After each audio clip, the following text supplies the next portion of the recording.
আপনাদের সকলকে শুভেচ্ছা এবং ভালোবাসা জানিয়ে আজকের যে এপিসোড তা শুরু করতে চলেছি। আপনাদের অনুরোধ করব নিশ্চয়ই করে আমাদের চ্যানেলটি সাবস্ক্রাইব করবেন এবং বেল বাটনে প্রেস করে আপনি নিশ্চিত হবেন যে আমাদের যে কোনো ভিডিও আপলোড হয় আপনি যেন পেতে পারেন। আরেকটি অনুরোধ করব, আপনি নিশ্চয়ই করে যখন কোনো শিক্ষা আপনার ভালো লাগে তখন সেই শিক্ষাটি অন্যদের কাছে ফরওয়ার্ড করে দেবেন। ঈশ্বরকে ধন্যবাদ দিই আপনারা যারা আমাদের এই চ্যানেলের সঙ্গে যুক্ত হয়েছেন এবং আজকে প্রথমবার শুনছেন, তাদেরকে ঈশ্বর প্রচুর রূপে আশীর্বাদ করুন। আজ আমরা বাইবেলের এমন এক অধ্যায় থেকে শিখব যেটা হয়তো খুব বেশি প্রচার হয় না। আর আজকের আমার সেই কারণে যে বিষয় নিয়ে আমি আলোচনা করব সেটা হচ্ছে শস্য উৎসর্গ। শস্য উৎসর্গের উদ্দেশ্য কি তা আমরা আজকের আলোচনার মধ্যে দিয়ে দেখব। আমি একটু আগে বললাম যে এই অধ্যায়টিতে কোনো রকম রক্ত বা বলিদান সম্পর্কে বলা হয়নি, এবং আমরা দেখি বাইবেলে বলিদান একটা গুরুত্বপূর্ণ জায়গা যা প্রকাশ করে প্রভু যিশুর সেই বলিদানকে প্রকাশ করে। কিন্তু তথাপি ঈশ্বর কেন এই অধ্যায়টিকে গুরুত্ব দিয়েছিলেন? এক নম্বর বিষয় হচ্ছে এটা একটা স্বেচ্ছাকৃত নৈবেদ্য ছিল, আক্ষরিক অর্থে এটা ছিল উপহার। দুই নম্বর আমরা দেখি যে কোয়েন এবং অন্য যারা রক্তহীন নৈবেদ্য উৎসর্গ করেছিল তাদের সঙ্গে কিন্তু পার্থক্য রয়েছে লেবীয় তার 2 অধ্যায়। কারণ আপনি যদি 2 অধ্যায়ের আগে 1 অধ্যায় দেখেন তাহলে আপনি দেখতে পাবেন যে ঈশ্বর পরিষ্কারভাবে সেখানে হোম বলির নিয়ম এবং সেইখানে গোপাল হতে হোম বলির উপহার ইত্যাদি দেখবেন, পশু বলিদানের বিষয় বলা হয়েছে। তার মানে আমরা দেখতে পাই ইতিমধ্যেই তারা রক্তে আচ্ছাদিত হয়েছিল, পাপের ক্ষমা তারা পেয়েছে। এখন তারা তাদের হাতের পরিশ্রম যা করেছে তা ঈশ্বরের উদ্দেশ্যে তারা উৎসর্গ করতে চায়। গুরুত্বপূর্ণ বিষয় 3 নম্বর হচ্ছে যে এটা হচ্ছে কৃতজ্ঞতার মনোভাবকে প্রকাশ, এবং তারা ঈশ্বরের প্রতি কৃতজ্ঞ ছিল। গীত সংহিতা 96 অধ্যায় 8 পদে বলা হয়েছে, সদাপ্রভুর নামের গৌরব কীর্তন করো, নৈবেদ্য সঙ্গে লইয়া তার প্রাঙ্গণে আইসো। আপনি কি জানেন 2 ইব্রান তার 16 অধ্যায় 16 পদে বলা হয়েছে, আর তাহারা সদাপ্রভুর সম্মুখে রিক্ত হস্তে দেখা দিবে না। এবং ইসরায়েল জাতি এইগুলো জানতো, তাদের ব্যবস্থা বিবরণে কি লেখা আছে। 4 নম্বর বিষয় আমরা এখানে দেখতে পাই এই 2 অধ্যায়, রক্তহীন উৎসর্গ প্রায়শ্চিত্ত নয় কিন্তু নিজেকে উৎসর্গ করা। শস্য উৎসর্গে একটু আগেই বলেছি রক্ত ছিল না, কারণ এটা পাপের প্রায়শ্চিত্তের জন্য নয়, এটা ছিল আত্মসমর্পণ, ভক্তি ও কৃতজ্ঞতার প্রকাশ। প্রিয় ভাই বোন, সাধারণত রক্তের উৎসর্গের পরই কি করা হতো? কৃতজ্ঞতা প্রকাশ। মুক্তির পরে আসে কৃতজ্ঞ পূর্ণ সেবা। আপনি প্রভু যিশুকে আপনার হৃদয়ে না দিয়ে আপনি তার সেবা করতে পারেন না। সে কথাই সাধু পৌল ইফিসীয় তার 2 অধ্যায় 10 পদে বলেছেন বা শিক্ষা দিয়েছেন, আমরা হচ্ছি তার রচনা। তাই আমরা ঈশ্বরের ধন্যবাদ করি। মুক্তির পরে আসে কৃতজ্ঞ সেবা। সত্যি আমরা আগে উদ্ধার পাই, মনে রাখবো, তারপর ঈশ্বরের উদ্দেশ্যে আমাদের জীবনকে উৎসর্গ করি। আর পঞ্চম বিষয়টা এখানে দেখতে পাই, উপাদানগুলোর আত্মিক অর্থ আপনার জানা খুব প্রয়োজন। দেখুন, শস্য উৎসর্গের প্রতিটি উপাদানে গভীর তাৎপর্য ছিল। আপনি দেখুন, সূক্ষ্ম ময়দা, এটি প্রকাশ করে বিশুদ্ধতা, সূক্ষ্মতা ও উৎকৃষ্টতার কথা প্রকাশ করে। এবং দেখুন, তেল দিয়ে করতে হবে সবকিছু বলা হয়েছিল, এবং তা পবিত্র আত্মার কাজকে প্রকাশ করে এবং তার উপস্থিতি আমাদেরকে জানান দেয়।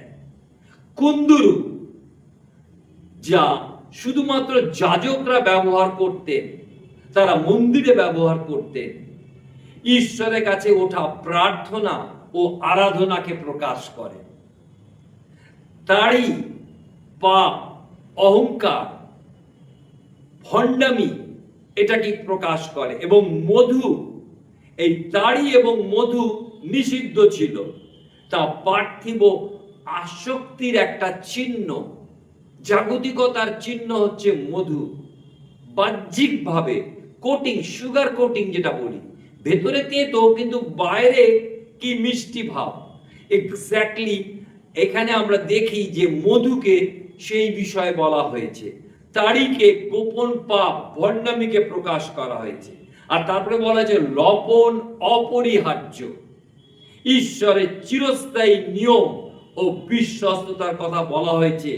লেবীয় পুস্তক তার 2 অধ্যায় যদি আপনি পাঠ করেন, সেখানে বলা হয়েছে 13 পদে বলা হয়েছে, তুমি আপন ভোগ্য নৈবেদ্যের প্রত্যেক উপহার লবণাক্ত করিবে, তুমি আপন ভোগ্য নৈবেদ্য আপন ঈশ্বরের নিয়মের লবণদানে ত্রুটি করিবে না, তোমার যাবতীয় উপহারের সহিত লবণ দিবে। তাহলে আমরা দেখছি যে এখানে লবণ খুবই গুরুত্বপূর্ণ। ঈশ্বর আমাদের কাছ থেকে সেরা ও বিশুদ্ধ উৎসর্গ চান। আজকের আমরা কিছু শাকসবজি খালি মণ্ডলীতে আনাই যথেষ্ট নয়, কিন্তু আমরা হৃদয়ে আমাদের কি উদ্দেশ্য, যে কৃতজ্ঞতা তা কি আছে কিনা তা ঈশ্বর দেখেন। শস্য উৎসর্গে আমরা 5টি বিষয় শিখব। আমরা মন দিয়ে দেখি যে প্রথম হচ্ছে শস্য উৎসর্গ কি। প্রিয় ভাই বোন, ইসরায়েল জাতি যখন শস্য আনতো, তারা বাজার থেকে কিনে আনতো না, কিন্তু আমরা বাজার থেকে কিনে এনে উৎসর্গ করি অনেকটা রেপ্লিকা বা তার ছবিকে প্রকাশ করার জন্য, আমাদের হৃদয়ের কৃতজ্ঞতা প্রকাশ করার জন্য। আমরা কেমন ভাবে প্রকাশ করি? যেহেতু আমরা চাষবাস করি না, কিন্তু আমরা চাকরি করি, আমাদের শ্রম থেকে, আমাদের শ্রম যে প্রভুর দান তা প্রকাশ করার জন্য আমরা করি। তারা আন্ত পরিশ্রমের ফল রূপে, এবং শুধু তাই নয়, তারা চাষ করত, ঘাম ঝরাতো, সময় ব্যয় করত, অপেক্ষা করত, সবকিছু মিলিয়ে তারা ঈশ্বরকে বলতো, প্রভু এ সবই তোমার জন্য, এ সবই তোমার সেই কারণে। আর আমরা ঈশ্বরকে ধন্যবাদ দিই যে তারা ঈশ্বরের উদ্দেশ্যে উৎসর্গ করো। আজও ঈশ্বর আমাদের শুধু রবিবার চান না, শনিবারে 1 ঘন্টা 2 ঘন্টা নয়, তিনি আমাদের সোমবার থেকে শনিবার পর্যন্ত চান। তিনি প্রভু রূপে আমাদের সময়ে, আমাদের শরীরে, আমাদের সর্বস্বের মালিক হতে চান। এই নয় আপনাকে সব দিতে হবে, কিন্তু আপনার হৃদয়, আমার হৃদয় যখন তার উদ্দেশ্যে, যখন উপহার রূপে দান করি, সর্বস্ব দান করি। প্রিয় ভাই বোন, আমরা দেখতে পাই বাইবেলের নতুন নিয়মে মরিয়ম কি করেছিল, সেই বহুমূল্য জটা মাংসী, সেই আতর, সেই বোতলটি, সেই পাত্রটিকে, পাথরের পাত্রটিকে ভেঙেছিল এবং উজাড় করে, উবুড় করে সব প্রভুর চরণ তলে দিয়ে দিয়েছিল। এটা তার হৃদয়ের ভালোবাসাকে প্রকাশ করে। যখন যিশুর একজন শিষ্য বা শিষ্যেরা যখন সমালোচনা করেছিল, তখন যিশু কি বলেছিলেন, এর কথা সর্ব জায়গায় বলা যাইবে। অপূর্ব বিষয় আমরা এখান থেকে শিখতে পাই। প্রিয় ভাই বোন, দ্বিতীয় বিষয় হচ্ছে শস্য উৎসর্গ হচ্ছে ঈশ্বরের উপর নির্ভরতাকে প্রকাশ করে। আমি আপনাদের জন্য পাঠ করছি। আমাদের আজকের আলোচনার বিষয় লেবীয় পুস্তক এবং তার 1-2 অধ্যায় 1 এবং 2 পদ। আর কেউ যখন সদাপ্রভুর উদ্দেশ্যে ভোগ্য নৈবেদ্য উপহার দেয়, তখন সূক্ষ্ম সুজি, লক্ষ্য করুন, তাহার উপহার হইবে। সূক্ষ্ম একটু আগে বলেছি তার অর্থ। এবং সে তাহার উপরে তৈল ঢালিবে, পবিত্র আত্মার কথা বলে, ও কুন্দুরু দিবে। আর হারনের পুত্র যাজকদের নিকটে তাহা আনিবে, এবং সে তাহা হইতে 1 মুষ্টি সূক্ষ্ম সুজি ও তৈল এবং সমস্ত কুন্দুরু লইবে। লক্ষ্য করুন, সমস্ত কুন্দুরু। কিছুটা আমরা যেমন ওই সেন্ট মাখি, পারফিউম মাখি, একটু প্রেস করে দিই, তা নয়, সমস্তটাই ঈশ্বরের উদ্দেশ্যে উৎসর্গ। পরে যাজক সেই নৈবেদ্যের শরণার্থক অংশ বলিয়া তাহা বেদীর উপরে দগ্ধ করিবে, তা সদাপ্রভুর উদ্দেশ্যে সৌরভার্থক অগ্নিকৃত উপহার। তাহলে আমরা দেখছি যে দ্বিতীয় বিষয় আমরা দেখছি শস্য উৎসর্গ হচ্ছে কি ঈশ্বরের উপরে আমাদের নির্ভরতাকে প্রকাশ করে। শস্য নিজে নিজে জন্মায় না প্রিয় ভাই বোন, বৃষ্টি, রোদ, মাটি সবই ঈশ্বরের দান। আমরা কাজ করি কিন্তু শক্তি দেন ঈশ্বর, বুদ্ধি দেন ঈশ্বর এবং সুযোগ দেন কে ঈশ্বর। তাই সব কিছু ঈশ্বরের, সেটা মনে রাখা দরকার। বাইবেল কি বলে? যাকবের পত্র তার 1 পদে বলা আছে, সমস্ত উত্তম দান এবং সিদ্ধ ভর উপর হইতে আইসে, জ্যোতির্গণের সেই পিতা হইতে নামিয়া আইসে। কি অপূর্ব কথা আমাদেরকে স্মরণ করিয়ে দেওয়া হয়েছে। তাই আজকের আমাদের নিজেদেরকে প্রশ্ন করা প্রয়োজন, আমার সময়ের প্রথম কে? ভোরবেলা উঠে আপনি কি নিবিড়ভাবে প্রভুর সঙ্গে সহভাগিতা করেন বাক্য পাঠে, প্রার্থনায়? নিজেকে আত্মপরীক্ষা করুন। আয়ের প্রথম অংশ কি আপনি প্রভুকে দিয়ে থাকেন? শক্তির প্রথম কি প্রভুর উদ্দেশ্যে আপনি ব্যবহার করেন, যেন প্রভু গৌরবান্বিত হন, তিনি মহিমান্বিত হন। ঈশ্বর কখনো অবশিষ্ট অংশ চান না, তিনি প্রথম এবং শ্রেষ্ঠ জিনিস চান। বাইবেলে পুরাতন নিয়মে আপনি দেখতে পাবেন, লেবীয় পুস্তকে যখন বলিদান করা হতো তার পূর্বে সেই মেষকে যখন নিয়ে আসা হতো, ভালো করে তারা দেখতো কোথাও কোনো কাটা আছে কিনা, ঘা আছে কিনা, কোনো পা ভাঙা আছে কিনা, শ্রেষ্ঠটা উৎসর্গ করা হতো। আজকে আমরা অনেক সময় শ্রেষ্ঠটা উৎসর্গ করি না। যে সন্তান কোনো কিছুতে পাস করতে পারেনি তাকে আমরা হয়তো ঈশ্বরের কাজে দিয়ে দিয়েছি। আমরা যারা ভালো করেছেন, যারা ফার্স্ট ডিভিশনে পাস করেছেন, যারা পিএইচডি করেছেন, তারা কি ঈশ্বরের কাজের জন্য উৎসর্গীকৃত হচ্ছে? প্রিয় ভাই বোন, আমাদের চিন্তাধারা আজকে পাল্টানো দরকার।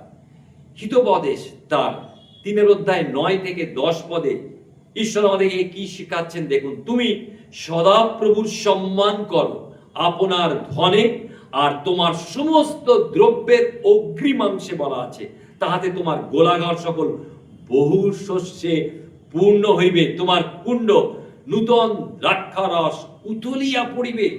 এই ঈশ্বরের প্রতিজ্ঞা, উতলে পড়া জীবন, উপচে পড়া জীবন ঈশ্বর আমাদের দিয়ে থাকেন। কিন্তু আমরা সেই উপচে পড়া জীবনের জন্য আমরা এগিয়ে যাই না। তৃতীয় বিষয় আমরা দেখব, শস্য উৎসর্গ আমাদের শ্রমের সমর্পণকে প্রকাশ করে। বিশেষ করে আমরা লেবীয় পুস্তক তার 2:4 থেকে 10 পদে এই বিষয় দেখতে পাই। এখানে বলা হয়েছে, অনেক বিষয় বলা হয়েছে, কেমন ভাবে পক্ষ বা রান্না করে নিয়ে আসতে হবে, কড়াইতে করে বা কড়াই করে, বিভিন্ন ভাবে এগুলোকে প্রকাশ করা হয়েছে। তাই আমি এই অংশটা না পড়ে বলছি, ভেজে আনতে হবে, উনুনে বা কড়াইয়ে রান্না করে আনতে হবে। অর্থাৎ ঘরের কাজ, মাঠের কাজ, দৈনন্দিন কাজ সবই ঈশ্বরের কাছে গ্রহণযোগ্য। এ সব কাজ আমরা তার গৌরবের জন্য, তার প্রশংসার জন্য করতে পারি। একজন মহিলা আমাকে বলেছিলেন যে আমার সময় নেই, কিন্তু আমি যখন ঘর ঝাড় দিই তখন বলি, প্রভু আমাকে ঝাড় দিয়ে পরিষ্কার করো। আমি যখন ঘর মুছি তখন বলি, প্রভু তুমি আমাকে চকচকে করে দাও এই মোছার মতন। তার কাজ উৎসর্গ করেছিল ঈশ্বরের উদ্দেশ্যে, আর ঈশ্বর তাকে এই রকম সাক্ষ্য দিতে সুযোগ দিয়েছিল একটি কনফারেন্সে।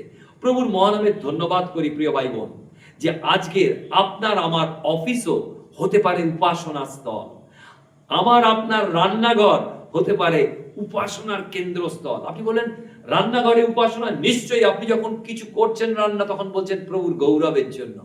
আপনি যখন করছেন যেন মানুষেরা যেন সন্তুষ্ট হয়ে ঈশ্বরের গৌরব করে, আপনার নয়। ঈশ্বর আপনাকে আশীর্বাদ করুন। কলসীয় তার 3:23 পদে তাই বলেছেন সাধু পৌল, যাহা কিছু করো প্রাণের সহিত কার্য করো বলেছেন, মনুষ্যের কর্ম নয় কিন্তু প্রভুরই কর্ম বলিয়া করো। তাই প্রভুর ধন্যবাদ করি যে তিনি আমাদেরকে বলছেন যে আমরা যেন তার উদ্দেশ্যে আমরা সমস্ত কিছু উৎসর্গ করি। আমাদের ট্যালেন্ট, প্রতিভা, আমাদের সময়, আমাদের সর্বস্ব যেন প্রভুর, এটা মনে রাখতে পারি। মনে রাখবেন, একজন নার্স একটি হসপিটালে কাজ করেন এবং সেই হসপিটালটি একটি খ্রিস্টান হসপিটাল। সেখানে সমস্ত নার্সেরা কি করেন? একসঙ্গে কাজ শুরুর আগে প্রার্থনা করেন। তারা বলেন, প্রভু, আজকের প্রতিটি রোগী তোমার, তুমি তাদেরকে পরিচর্যা করো, সুস্থ করো। আপনি যদি শিক্ষক হন তাহলে বলবেন, প্রতিটি ছেলে মেয়ে প্রভু তোমার ছেলে মেয়ে, তাদেরকে যেন তোমার ভয় ও জ্ঞানে এবং সঠিক শিক্ষায় মানুষ করতে পারি। আপনি যদি ব্যবসায়ী হন, বলবেন, আমি যেন সততার সঙ্গে আমার ব্যবসাকে করতে পারি তোমার গৌরবের জন্য, এবং আমার যে ব্যবসা সে তোমার, এবং তার মধ্যে দিয়ে যেন আমি তোমার রাজ্য বিস্তারের জন্য নিজেকে উৎসর্গ করতে পারি। চতুর্থ বিষয় আমরা শিখব, এই শস্য উৎসর্গের মধ্যে দিয়ে শস্য উৎসর্গ পবিত্রতা এবং আন্তরিকতাকে প্রকাশ করে। বিশেষ করে 11 থেকে 13 পদ যদি আপনি পাঠ করেন তাহলে সেই বিষয়ে দেখতে পাবেন। আমি এইটা পাঠ করতে চাই। বিশেষ করে আমরা লেবীয় পুস্তক তার 2 অধ্যায় 11 থেকে 13 পদ। তোমরা সদাপ্রভুর উদ্দেশ্যে যে কোনো ভোগ্য নৈবেদ্য আনিবে তা তাড়িতে প্রস্তুত হইবে না, কেননা তোমরা তাড়ি কিংবা মধু ইহার কিছুই সদাপ্রভুর উদ্দেশ্যে অগ্নিকৃত উপহার বলিয়া দগ্ধ করিবে না। তোমরা অগ্নিমাংসের উপহার বলিয়া তাহা সদাপ্রভুর উদ্দেশ্যে নিবেদন করিতে পারো, কিন্তু সৌরভার্থে বেদির উপরে তাহা রাখা যাইবে না। আর তুমি আপন ভোগ্য নৈবেদ্যের প্রত্যেক উপহার লবণাক্ত করিবে। প্রিয় ভাই ও বোন, আমরা তাহলে দেখতে পাচ্ছি আমাদের শস্য উৎসর্গ আমাদের প্রভুর উদ্দেশ্যে পবিত্রতা এবং আন্তরিকতাকে প্রকাশ করে। আমরা কেউ পবিত্র নয়, কিন্তু ঈশ্বর তার ধার্মিকতায় আমাদেরকে পবিত্র করেন। তিনি আমাদের শুচি শুভ্র করেন, পৃথক করেন। জগৎ থেকে পৃথক করা মানে তিনি আমাদের কি করেছেন? আমাদেরকে হোলি বা পবিত্র করেছেন। আমরা দেখি জগতে মনে করে লোকেরা কোনো একটি রঙের কাপড় পরা মানেই হচ্ছে পবিত্রতা, বা কোনো একটি জায়গায় তপস্যা করাই পবিত্রতা। কিন্তু বাইবেলে বলা হয়, হ্যাগিয়াস যে শব্দ থেকে এই শব্দ এসছে তার অর্থ হচ্ছে যে পৃথকীকৃত। ঈশ্বর আমাদের পৃথক করেছেন তার গৌরবের জন্য। ঈশ্বরকে ধন্যবাদ দিই। ঈশ্বর বলেন কি? তাড়িতে নয়, লবণ থাকতে হবে। তাড়ি মানে কি? পাপ। তাড়ি মানে ভণ্ডামি। আর লবণ মানে কি? বিশ্বস্ততা। ঈশ্বরের বিশ্বস্ততাকে প্রকাশ করে লবণের মধ্যে দিয়ে। লবণ যেমন জলের মধ্যে মিশে যায় বা তরকারির মধ্যে মিশে যায়, তাকে আলাদা করা যায় না। ঈশ্বরের যে বিশ্বস্ততা সকল বিষয়ের মধ্যে রয়েছে, আমাদের জীবনে, আমাদের কাজে, আমাদের সর্বস্বের মধ্যে তার বিশ্বস্ততা রয়েছে। এটা একটা চুক্তি ঈশ্বর করেছেন। ঈশ্বর বাহ্যিক নয়, কিন্তু আমাদের হৃদয়ের উপাসনা চান। বাইবেলে পুরাতন নিয়মে গীত সংহিতা 51 অধ্যায় 17 পদে লেখা আছে, ঈশ্বরের গ্রাহ্য বলি ভগ্ন আত্মা। হে ঈশ্বর, তুমি ভগ্ন ও চূর্ণ অন্তঃকরণ তুচ্ছ করিবে না। একটু তাড়ি পুরো ময়দাকে ফুলিয়ে দেয়। একটু পাপ পুরো উপাসনাকে নষ্ট করে দিতে পারে, আপনার জীবনকে শেষ করে দিতে পারে। বাইবেল বলে একটা ক্ষুদ্র শৃগাল পুরো সেই ক্ষেতকে নষ্ট করতে পারে। একইভাবে আমি আপনাকে বলতে, ছোট্ট একটা কেউটে সাপ, তার বিষ একটা মানুষকে মৃত্যুর দিকে নিয়ে যেতে পারে। বাইবেলে তাই বলে, সকলেই পাপ করেছে এবং ঈশ্বরে গৌরববিহীন হয়েছে। রোমিও তার 3:23 বলা হয়েছে, রোমিও 6:23 বলা হয়েছে, কারণ ঈশ্বর অনুগ্রহ দান প্রভু যীশু খ্রিস্টতে অনন্ত জীবন। তার আগে কি লেখা আছে? পাপের বেতন মৃত্যু। কিন্তু ঈশ্বরকে ধন্যবাদ দিই, একটুখানি তাড়ি বা খামি পুরো ময়দাকে ফুলিয়ে দেয়। একটু পাপ আমাদেরকে ঈশ্বর থেকে অনেক দূরে নিয়ে যায়। শস্য উৎসর্গে আমাদের দৃষ্টি যীশু খ্রিস্টের দিকে নিয়ে যায়। তিনি ছিলেন নিখুঁত, পবিত্র এবং সম্পূর্ণ নিবেদিত এক উৎসর্গ। ইব্রিয় পত্রের লেখক তার 10 অধ্যায় 10 পদে আমাদেরকে জানিয়েছেন, সেই ইচ্ছাক্রমে যীশু খ্রিস্টের দেহ একবার উৎসর্গকরণ দ্বারা আমরা পবিত্রকৃত হইয়া রহিয়াছি। আমরা যা দিতে পারি না তিনি তা আমাদের জন্য দিয়েছেন ক্রুশের উপরে, তার মৃত্যুবরণের মধ্যে দিয়ে, এবং তার সেই প্রায়শ্চিত্ত যে গ্রাহ্য বলি তার প্রমাণ তিনি মৃত্যুর তৃতীয় দিনে তিনি বেঁচে উঠেছিলেন, পুনরুত্থিত হয়েছিলেন, তাই প্রমাণ করে তিনি হচ্ছেন ঈশ্বর, ঈশ্বরের পুত্র, তিনি হচ্ছেন প্রভু, তিনি রাজাদের রাজা। লেবীয় পুস্তক তার 2 অধ্যায় 1 বলে যে আর কেউ যখন সদাপ্রভুর উদ্দেশ্যে ভোগ্য নৈবেদ্য উপহার দেয় তখন সূক্ষ্ম সুজি তাহার উপরে হইবে এবং সে তাহার উপরে তৈল ঢালিবে ও কুন্দুরু দিবে। আমরা দেখতে পাই সূক্ষ্ম এই যে সুজি তেল দিয়ে তৈরি করা হতো, পবিত্র আত্মার প্রতিনিধি করে এই তেল। আমরা বাইবেলের পুরাতন নিয়মের সকরীয় ভাববাদী পুস্তক তার 4 অধ্যায় 6 আমরা জানি। সকরীয় ভাববাদী পুস্তক আমরা আলোচনা করেছি ধারাবাহিকভাবে। সেখানে লেখা আছে, তখন তিনি উত্তর করিয়া আমাকে কইলেন, এ স্বরূপ বাবেলের প্রতি প্রভু সদাপ্রভুর বাক্য পরাক্রম দ্বারা নয়, বল দ্বারাও নয়, কিন্তু আমার আত্মা দ্বারা ইহা বাহিনীগণের সদাপ্রভু বলেন। বিশুদ্ধ করার জন্য লবণও ছিল। বাইবেলের পুরাতন নিয়মে 2 রাজাবলী তার 2 অধ্যায় 19 থেকে 22 আপনি একটা সুন্দর ঘটনা পাবেন। ইলিশায় ভাববাদী কোন এক নগরে গেছেন, সেখানে গিয়ে তিনি দেখতে পেলেন জলমন্দ এবং ভূমি ফলনাশক ছিল, কিন্তু তিনি কি করেছিলেন, একটু লবণ নিলেন, তার দ্বারা তিনি শুদ্ধ করেছিলেন।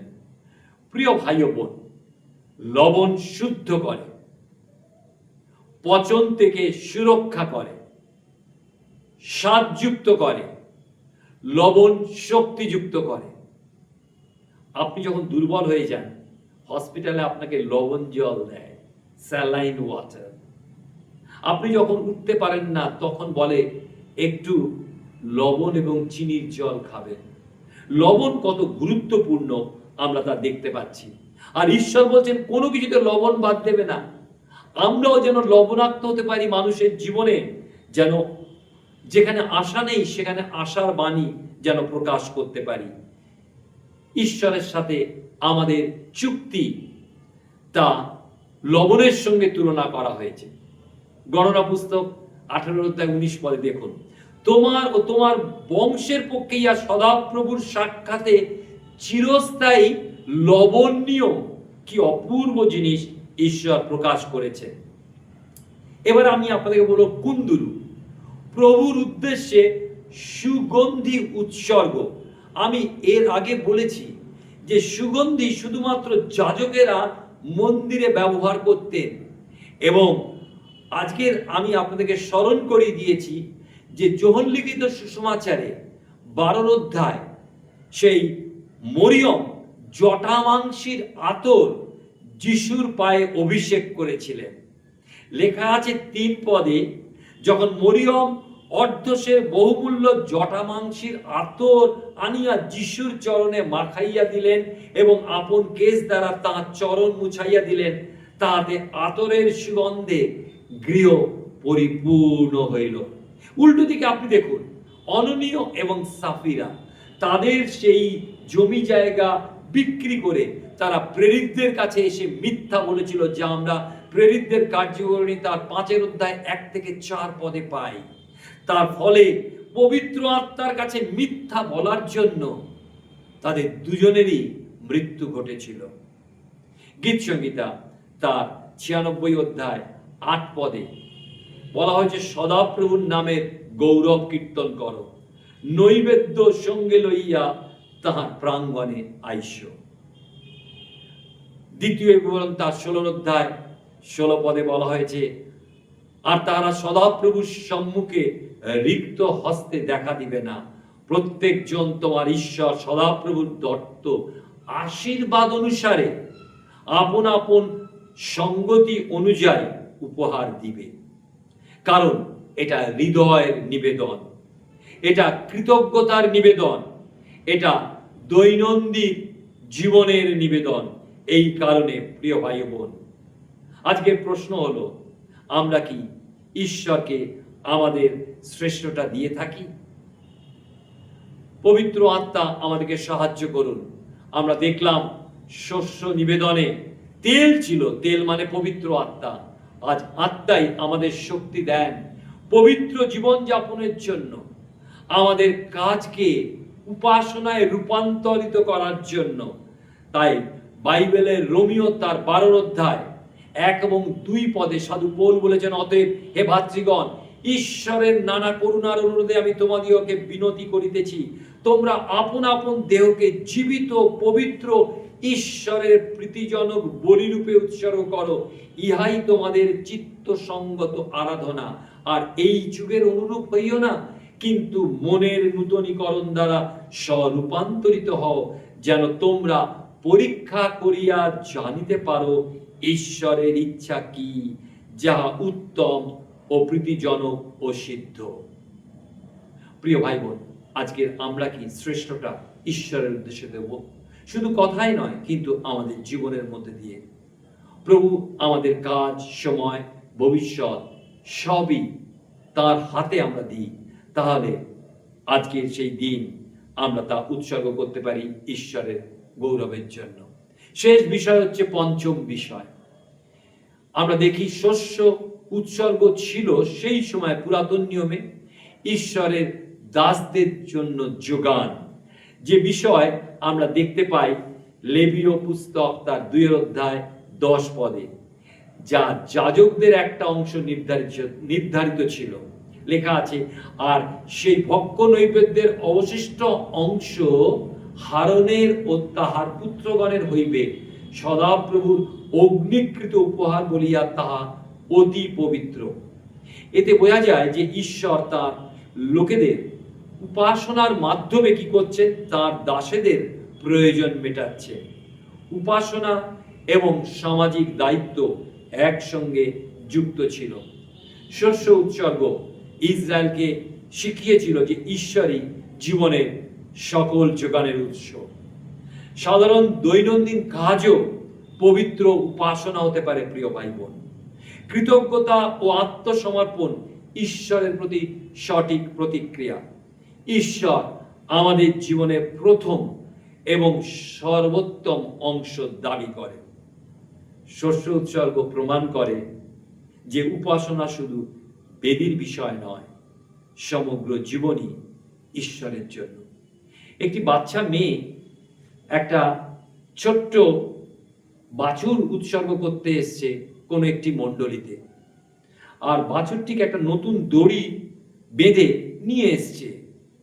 আর যখন সেই ছোট্ট বাছুরটি উৎসর্গ করবে, তখন সেই চার্চের পালক মহাশয়কে ডেকে তিনি বলছেন কানে কানে, বাচ্চা ছেলেটি বলছেন, পাত্রীবাবু, গরুটা দিয়েছি, কিন্তু এই দড়িটা নয়, এই দড়িটা নতুন কেনা হয়েছে আজকের আনার জন্য।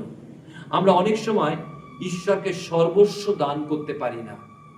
মরিয়ম জটামাংসির তেল সেই পাত্রটি ভেঙে উজাড় করে যিশুর কাছে দিয়েছিলেন, যিশুর পায়েতে সৌগন্ধে পরিপূর্ণ হয়েছিল। আজকের আপনার জীবন, আপনার পরিবার, আপনার সর্বস্ব যেন সৌগন্ধে সামিল হয়, যেন ঈশ্বরের নাম যেন আপনার জীবনের মধ্যে দিয়ে, পরিবারের মধ্যে দিয়ে যেন ছড়িয়ে পড়তে পারে। ঈশ্বর আপনার জীবনে মঙ্গল